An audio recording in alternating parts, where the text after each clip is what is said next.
آداب زندگی۔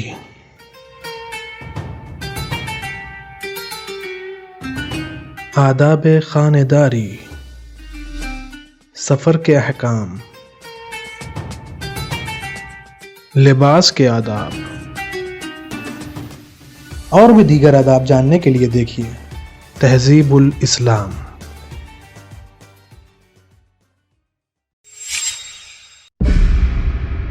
اعوذ باللہ من الشیطان الرجیم، بسم اللہ الرحمن الرحیم۔ ناظرین کرام، السلام علیکم۔ ایک مرتبہ پھر تہذیب الاسلام کے اس نئے ایپیسوڈ میں آپ سب کو خوش آمدید کہتے ہیں۔ پچھلے ایپیسوڈ میں چند متفرق مسائل کے بارے میں جانا تھا، اسی گفتگو کو آگے بڑھاتے ہوئے آج مزید معلومات حاصل کریں گے۔ رسول خدا صلی اللہ علیہ وآلہ وسلم نے فرمایا کہ جو کوئی قرآن مجید پڑھنے کے بعد حرام مال کھائے یا احکام قرآن مجید پر عمل کرنے کے بجائے محبت دنیا و زینت دنیا کا زیادہ دلدادہ ہو تو موجب غضب الہی ہوگا، سوائے اس صورت کے کہ توبہ کر لے، اور اگر بغیر توبہ کے مر جائے تو قرآن مجید اس کا مدعی ہوگا۔ فرمایا کہ جو کوئی شخص کسی مومن کے گھر کی پوشیدہ باتوں پر مطلع ہونے کی غرض سے ٹوہ لگائے تو خدا تعالیٰ اس کو ان منافقین کے ساتھ محشور کرے گا جو مسلمانوں کی عیب جوئیاں کرتے رہتے ہیں، اور وہ دنیا سے نہیں اٹھایا جائے گا جب تک کہ خدا اس کو رسوا نہ کر دے، سوائے اس کے کہ وہ توبہ کر لے۔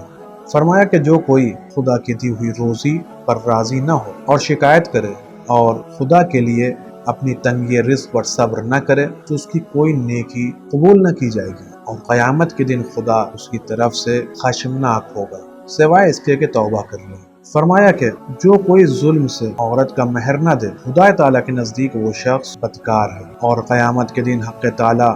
اس پر عطاب فرمائے گا کہ میں نے اپنی کنیز کو تیرے عقد میں عہد و پیمان اور مہر کے بدلے دیا، اور تو نے میرے عہد و پیمان کو پورا نہ کیا اور میری کنیز پر ظلم و ستم کیا، پس اس کی نیکیاں ضبط ہو کر بے عوض مہر عورت کو دی جائیں گی، اور اگر نیکیاں اس کی کافی نہ ہوں گی تو حکم ہوگا کہ اسے جہنم میں ڈال دو۔ شہادت کے چھپانے سے منع فرمایا، اور فرمایا کہ جس کے پاس شہادت ہو اور وہ اس کو چھپائے، حق تعالیٰ بروز قیامت تمام خلائق کے سامنے اس کے بدن کو گوشت اس کو کھلائے گا۔ فرمایا کہ جبرائیل علیہ السلام ہمیشہ مجھ کو پڑوسی کے حق کی نسبت نصیحت کرتے رہے، یہاں تک کہ میں نے گمان کیا کہ کوئی میراث اس کے واسطے قرار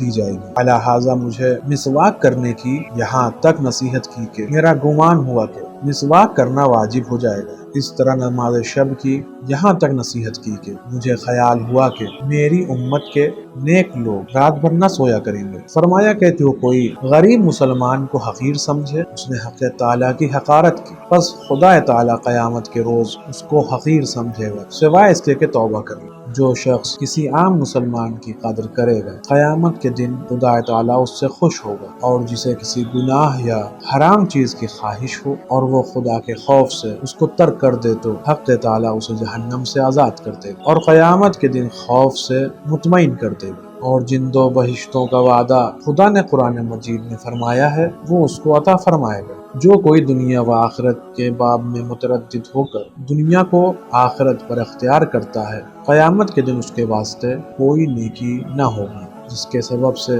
جہنم سے نجات پائے گا، اور جو کوئی آخرت کو دنیا پر ترجیح دے کر تیار کرے گا، خدا تعالیٰ اس سے خوش ہو کر اس کے گناہ بخش دے گا۔ جو شخص اسے نظر بھر کر دیکھے جس کا دیکھنا اس پر حرام ہے تو خدا تعالیٰ قیامت کے روز اس کی آنکھوں کو آگ سے بھر دے گا، سوائے اس کے کہ توبہ کر لے۔ جو کوئی اس عورت سے مصافحہ کرے جو اس پر حرام ہو، خدا تعالیٰ اس شخص سے ناراض ہوتا ہے۔ جو کوئی کسی مسلمان کو خرید و فروخت میں دھوکہ دے وہ ہمارے گروہ سے نہیں ہے، اور بروز قیامت وہ یہودیوں کے ساتھ محشور ہوگا۔ فرمایا جو عورت اپنے خاوند کو بد زبانی سے آزار پہنچائے، حق تعالیٰ اس کی کوئی نیکی قبول نہیں فرماتا جب تک کہ وہ اس کو اپنے سے راضی نہ کرے، چاہے دنوں میں روزہ رکھتی رہے اور راتوں کو نمازیں پڑھتی رہے۔ یہی حال اس مرد کا ہوگا جو اپنی عورت پر ظلم و ستم کرے۔ جو کوئی باوجود انتقام کی قدرت رکھنے کے غصے کو ضبط کرے، خدا تعالیٰ اس کو ایک شہید کا ثواب بخشے گا۔ لوگوں کے مالوں میں خیانت کرنے سے منع فرمایا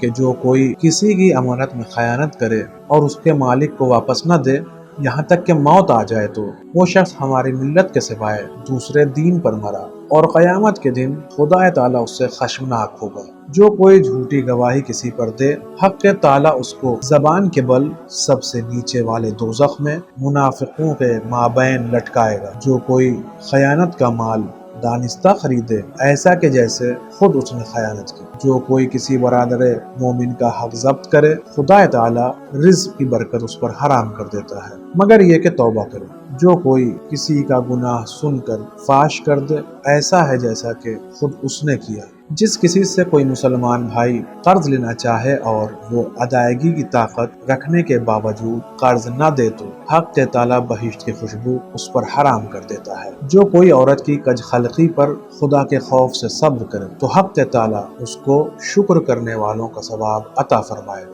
جو عورت میل جول اور مدارات اپنے شوہر سے نہ کرے اور اس پر ان فرمائشات کا بوجھ ڈالے جن پر وہ قدرت نہیں رکھتا تو حق تعالیٰ اس کی کوئی نیکی قبول نہیں کرے گا اور بروز قیامت اس سے ناخوش ہوگا۔ جو کوئی اپنے مسلمان بھائی کی عزت کرے، ایسا ہے جیسے اس نے خدا تعالیٰ کو گرامی و بزرگ سمجھا۔ اس بات سے منع فرمایا کہ کوئی شخص پیش نمازی ایسے گروہ کی کرے جو اس سے راضی نہ ہو، اور جو شخص کسی گروہ کی پیش نمازی ان کی رضامندی سے کرے، ٹھیک وقت پر حاضر ہو اور نماز کو عمدگی کے ساتھ بجا لائے تو سب نمازیوں کے برابر اس کو ثواب ملے گا، بغیر اس کے کہ ان کے ثواب میں سے کچھ بھی کم ہو۔ جو کوئی کسی اپنے عزیز و یگانہ کے پاس اس کی ملاقات کو جائے یا کوئی مال اس کے لیے لے جائے تو حق تعالیٰ 100 شہیدوں کا ثواب اس کے لیے کرامت فرمائے گا، اور ہر قدم پر 40,000 نیکیاں اس کے واسطے لکھی جائیں گی، 40,000 گناہ محو کیے جائیں گے، 40,000 درجے بلند کیے جائیں گے، اور ایسا ہوگا کہ گویا 100 برس تک اس نے خدا کی عبادت کی ہو۔ جو کوئی کسی اندھے کی دنیاوی حاجتوں میں سے کوئی حاجت بر لائے اور اس حاجت براری کی غرض سے اس کو کوئی مسافت طے کرنی پڑے تو حق تعالیٰ اس کو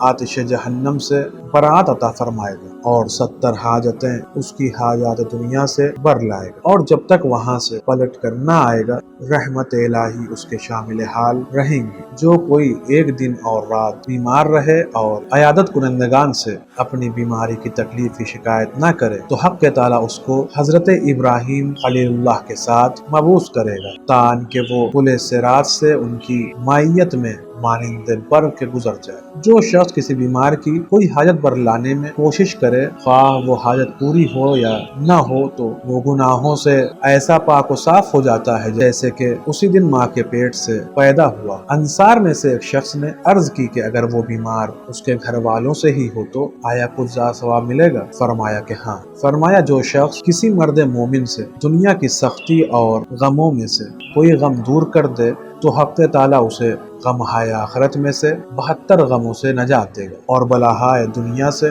72 بلائیں اس سے دفع کرے گا کہ آسان تر اس میں سے درد شکم ہے۔ فرمایا کہ جو شخص کسی شخص سے اپنا حق طلب کرے اور وہ اس کے ادا کرنے میں باوجود قدرت رکھنے کے تاخیر کرے تو ہر روز ناجائز بحری محصول لینے والے کا گناہ اس کے نامہ اعمال میں لکھا جائے گا۔ جو شخص کسی برادر مومن کے ساتھ کچھ سلوک کر کے احسان جتلائے، حق تعالیٰ اس کے عمل حبد کر دیتا ہے اور کچھ ثواب اس کو نہیں دیتا، اور خدا تعالیٰ فرماتا ہے کہ میں نے احسان جتانے والے اور بخیل اور سخنچی پر بہشت حرام کر دی ہے۔ جو کوئی صدقہ دے اسے 1 درہم کے بدلے نعمت ہائے بہشت سے وہ احد کے برابر اجر ملے، اور جو کوئی کسی محتاج کے دینے کے واسطے صدقہ اٹھا کر لے جائے تو اس کو بھی اتنا ہی ثواب ملے گا جتنا کہ اصل تصدیق کرنے والوں کو، بغیر اس کے کہ ثواب میں سے کچھ بھی کم ہو۔ جس کسی کے خوف خدا سے آنسو جاری ہو تو ہر قطرے کے عوض جو اس کی آنکھ سے نکلے خدا تعالیٰ اس کو بہشت میں ایک قصر ایسا عطا فرمائے گا جو مروارید اور